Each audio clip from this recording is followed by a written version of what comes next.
Welcome to beautiful Copenhagen, Denmark's great capital city.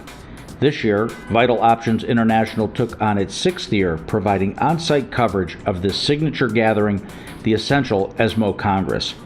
The European Society of Medical Oncology combined the efforts of the most important European oncology professionals with the aim of improving prevention, diagnosis, treatment, and care of cancer patients.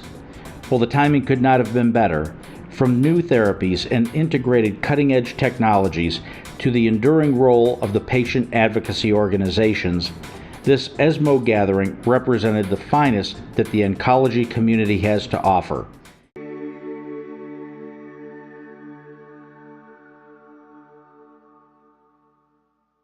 Who here in this audience does not believe to start with palliative care at the first consultation for advanced cancer? Who does? No one.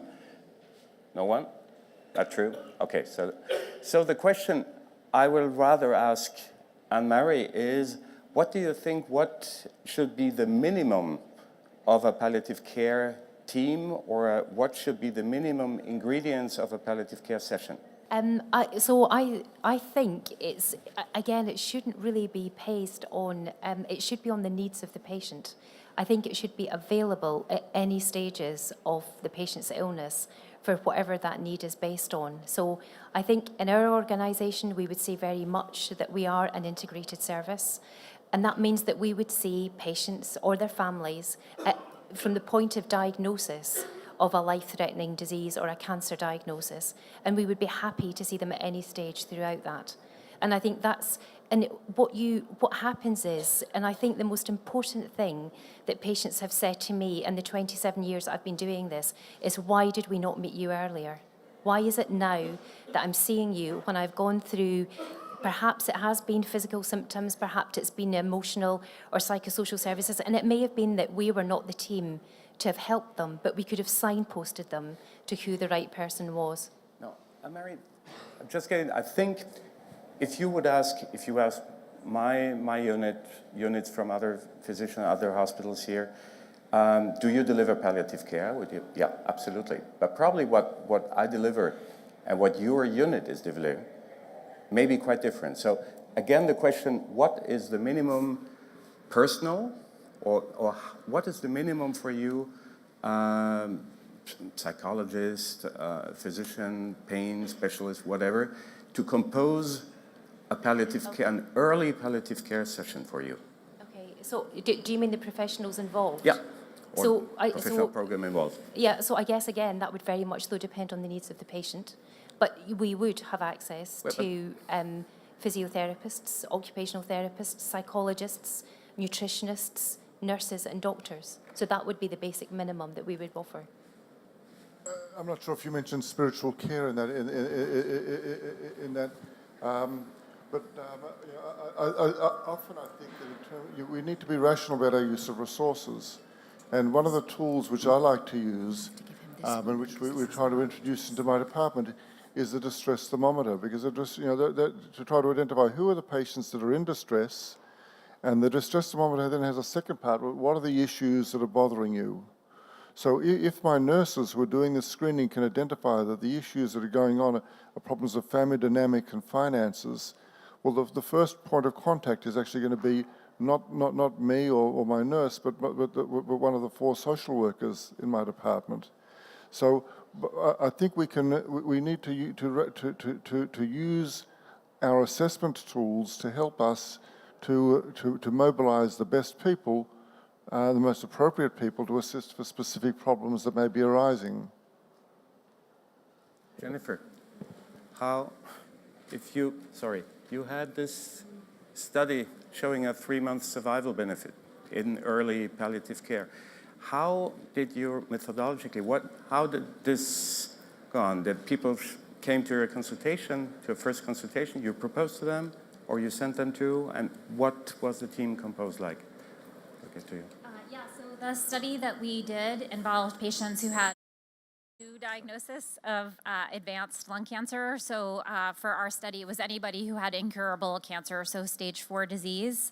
and they were randomized to usual oncology care or oncology care with palliative care. So again, beginning at the time of diagnosis. And the model that we've studied is really a co-management model where all patients get the same cancer care. They receive chemotherapy if their oncologist thinks it's appropriate. They participate in clinical trials that are cancer-directed treatment if the oncologist thinks is appropriate. But the patients are co-managed with the palliative care team and the oncologist working together. Often we actually will physically see patients together, so the palliative care clinician and the oncologist will be in the same room at the same time with patients, although it sort of varies depending on scheduling. So in that study, patients would see their palliative care clinician at least monthly throughout their life, and we found that patients who had the early palliative care had better quality of life. They had lower rates of depression.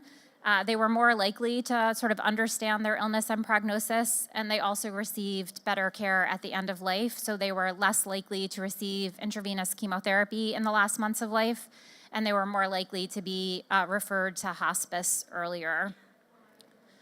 I think, to Florian's point about who should be providing palliative care, I am just an oncologist. I'm not a palliative care clinician. And I would argue that I do excellent palliative care as well. I only take care of patients with lung cancer, which, despite immunotherapy, is still an incurable disease. And patients have a lot of physical and psychosocial distress. But I would say, as palliative care researchers, we want to be as rigorous with our data as we are with cancer treatment data, with immunotherapy data. And to date, the data only supports a specialty palliative care model. So we have 4 randomized controlled trials looking at specialty palliative care trained clinicians working with oncologists, and that's where we see those benefits of quality of life and mood and potentially survival. And although I think encouraging better palliative care by oncologists and all clinicians is incredibly important, we don't yet have data to show that that is going to have the same impact on patients. So I think with what we know now, we really need to be devoting resources, funds, efforts into increasing specialty palliative care services at all of our institutions to increase access for our patients. Victoria Fonsou from Greece, a breast cancer patient. I had a very bad non-palliative care experience. I learned about my cancer exactly after my surgery, and my surgeon, a Greek doctor, couldn't even say to me that I had cancer. And I was a young woman in a wing of a hospital where other young women gave birth to children. I was just starting my life with my husband.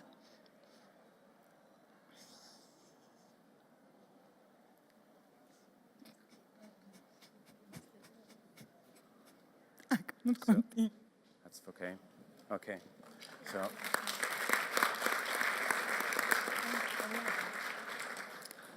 So definitely not a palliative approach. Hello, my name is Violeta Stratini, and I am a member in Melanoma Patient Network Europe.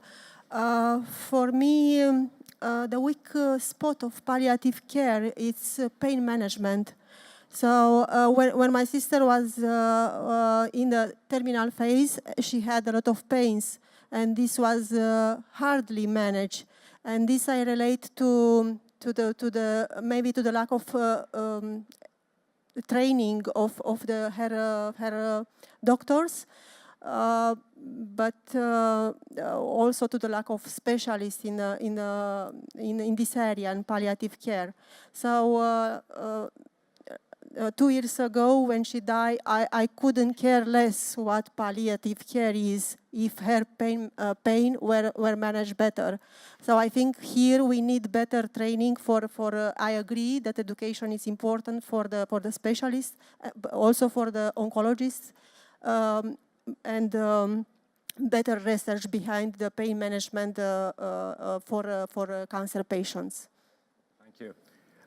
I think we clearly realized something we realized in ESMO. every day when we try to put up landscape of how oncology is delivered, and even across Europe. We don't always have a very clear idea, and it is certainly not a very homogeneous pattern. Yeah. Thank you.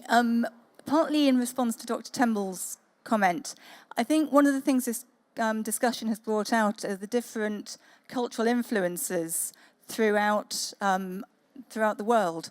We're actually very fortunate in the UK to have a very strong tradition of palliative care, and quality of life has been quite a significant part of our clinical trial methodology for a number of years. I remember being in the States at ASCO when the MSO1 study was being presented, and the person moderating described it rather sarcastically as a very British endpoint of quality of life. I think, fortunately, a number of studies across the world have now picked up on that, but it does demonstrate the difficulty in actually gathering validated data, because all the symptom scales in the world, they don't really represent the best measurements of quality of life, and how we actually do that is very difficult. I think the issue of education relates to communication, of training doctors how to explain issues, how to explain a new diagnosis or a new prognosis, or the need for a change of therapy, or to explain the situation when further anti-cancer treatments are more likely to harm than to help. Now, when I engage a patient in those sort of difficult transitions, the explanation of the need to changing our focus is not expressed by saying with a sadness that this is a failure, but rather out of beneficence to say that that my interest is in promoting and helping you to feel better and to do better. And if the treatments at this stage are more likely to harm you than to help you, it's not in your interest to take it. It's not in my interest to suggest that we need to be doing other things right now. And by framing it beneficently, rather than saying, you failed all of the treatments so far, or there's no anti-cancer care that's going to help you anymore, or that all you need now is palliative care. How one frames the dialogue is critically important, and teaching these sort of communication skills and altering practices and getting the degree of diffusion into routine practice, that's actually proven to be an enormously challenging task. In ESMO, one of the things we tried to do to try to help with these transitions was to develop guidelines for patients called a guide for patients with advanced cancer, how to get the most out of your oncologist, and a companion booklet, which was a user's guide, which was a clinician's guide. And it essentially helped to give patients the questions that they ought to be asking, and hopefully, if physicians are reading the clinician's guide how to use it, it helped to give them a structure how to answer these sort of questions in a constructive and positive way, rather than framing it in terms of negative things. There was a gentleman who referred to the issue of physicians who saw death as failure. One of the things we've been trying to do through the Palliative Care Working Group, which has since been renamed, is to give a sense of, to alter the purview of care of the medical oncologist, to have the oncologist to be able to see that there is a sense of achievement in being able to provide a successful continuity of care that sees the patient and family through the last stages as well, including to make sure that the patient died comfortably and the family was well supported. And in my department, when I work with young doctors, one of the continual messages is that there can be success in the death of the patient. Is that even when patients die, if the patient has died comfortably and the patient family has been supported and they've communicated well, that is a successful outcome, because you can't always have the best outcome that you want. Can't do this. Avivita, I'm a medical oncologist. Nathan knows me well. My grandmother died of metastatic rectal cancer. My grandfather was a physician. He didn't allow her to take the right amount of narcotics because this was 1973, and we didn't know at the time how to do pain management. And a few weeks ago, I had a horrible fight with an internal medicine department where a 44-year-old patient of mine was hospitalized, and he didn't receive the narcotics that were already prescribed for him by me for the last few months. And I started bringing him narcotics from my department, and then I went to the head of the ward and I said, okay, shall I take him home with me at 7 in the evening?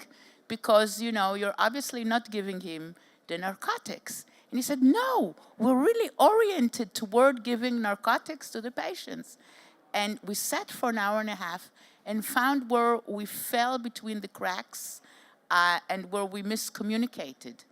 But they were willing to murder me, and I was willing to murder them, and now we're the best of friends. So one of the things is that I think every one of us, patient, family member, physician, should be a pain advocate for all their life, no matter what side you are. And I think also it's not a question of a name, it's a question of that in your heart, when you see somebody else hurting, you want to reach out to them. And that's what we have to put around. Thank you. So I am a palliative care doctor in Germany, and I'm an oncologist as well. I worked for many, many years only as oncologist, and for 1 year now only as palliative care doctor. And I work in a private practice with 4 oncologists.